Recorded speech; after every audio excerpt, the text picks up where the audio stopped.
est-ce qu'on perd de l'énergie à donner un soin? C'est pour ça que je suis remontée, mais alors vraiment remontée contre ce mot énergie. D'une part, il y a pas d'énergie qu'on puisse perdre ou gagner, de quelqu'un directement, enfin comme si on t'a envoyé ou un laser ou on fasse une injection d'énergie ou alors je fais une injection d'énergie et puis moi, je me vide. Je l'ai tellement entendu ça et il n'y a pas une personne, je crois, dans toute ma pratique, quand, je reçois quelqu'un de nouveau, je lui fais un soin et à la fin de la séance, cette personne me dit: «Ça vous a pas fatigué?» Alors, maintenant je sais ce qu'ils veulent dire, donc je fais préciser. Ben, qu'est-ce que vous entendez par là? Pourquoi serais-je fatiguée? Et ils me disent: «Ben, quand même, vous m'avez donné beaucoup d'énergie, j'ai dû vous pomper toute l'énergie» et il n'y a pas que, puisque les thérapeutes eux-mêmes, certains thérapeutes ont ce discours.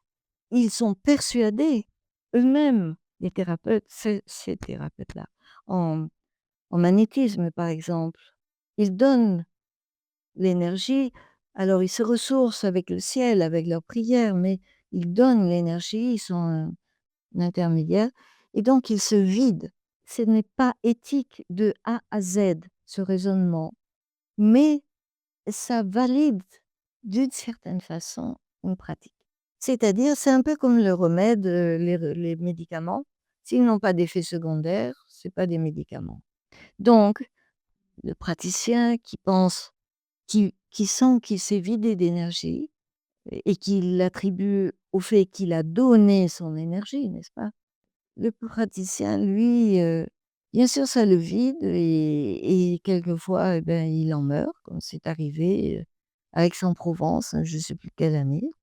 Mais en même temps, il s'est enfermé dans une représentation de son soin où lui se fait du mal pour faire du bien et en faisant cela, il suggère à la personne que la personne est responsable, finalement, involontairement, inconsciemment, qu'elle peut pas faire autrement du mal qu'elle lui a fait.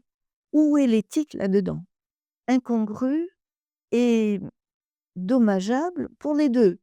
Pour le thérapeute qui pense donner son énergie, jusqu'à en manquer en fin de soin et puis pour, le soigné qui se dit: «Mince, je l'ai épuisé cet homme ou cette femme». Puisqu'il me dit que, après un soin, il lui faut un temps pour se récupérer, il lui faut, c'est terrible.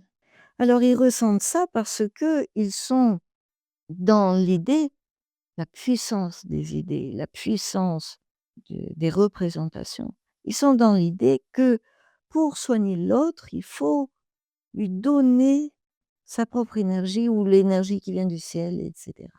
Et que, ce don-là, il est, c'est-à-dire que l'énergie qu'ils donnent, ils la perdent. C'est là que ça va pas. Bien sûr, ils somatisent en faisant cela, en imaginant qu'ils doivent donner de l'énergie, ils somatisent pour correspondre. Leur corps se met à l'unisson avec leurs pensées et ils se rendent réellement très, très mal, hem et je connais mais même des masseurs m'ont dit cette chose, qu'ils adoraient, enfin 2 personnes que je connais m'ont dit, «Moi j'adore mon métier, mais je vais l'arrêter, hein, parce que je fais mon massage, OK, mais alors je sors lessivée. Je n'en peux plus après les massages». Donc bien sûr que quelque chose ne va pas. C'est pas les massages qui sont en cause. C'est pas leurs pauvres mains qui font qu'ils sont mal à l'aise.